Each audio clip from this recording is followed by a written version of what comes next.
দেখো বন্ধুরা কোথায় যাচ্ছে, দেখতে পাচ্ছ বন্ধুরা, দেখো কোথায় যাচ্ছে, শুধু একবার দেখো।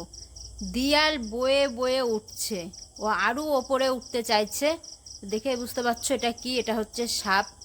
শুনেছি এটা নাকি ঘর কোণে সাপ, কিন্তু এই রাত্রিবেলা করে যদি কারোর বাড়িতে এরকমভাবে কোনো সাপ টাপ থাকে তাহলে তো দেখেই মানুষে ভয় পেয়ে যাবে। তো আমি হঠাৎ করে দোকান থেকে আসলাম, এসে আমি ঘরে যখনই গ্রিল দিতে গেছি তখনই দেখি চিকচিক করছে। আমি চিকচিক করছে কী রে এটা?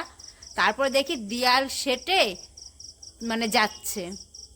দেখো কত বড় সাপটা, দেখো শুধু একবার। আর দিয়াল বয়ে বয়ে কেমন উঠছে দেখো, পুরো দেয়াল বয়ে উঠছে।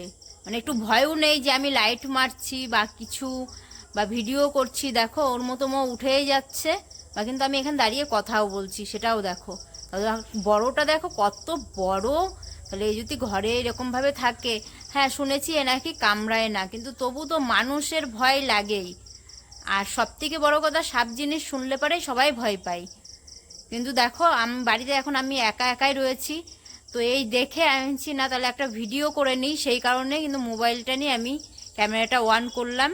আর দেখতে পাচ্ছ দেখো কি করছে, ও কি করছে শুধু সেটাই একবার দেখো। এখনও ঘরে ওঠার চিন্তা করছে, কিন্তু আমি কি করব জানি না এটাকে নিয়ে। তো যাই হোক না কেন, যেখানেই যাক আমি চাই ওর মতো জায়গা যেখানে থাকে সেখানে চলে যাক, এটাই চাইছি। আর আজকে শনিবার, সবাই ভিডিওটি বেশি বেশি করে শেয়ার করে দেবে।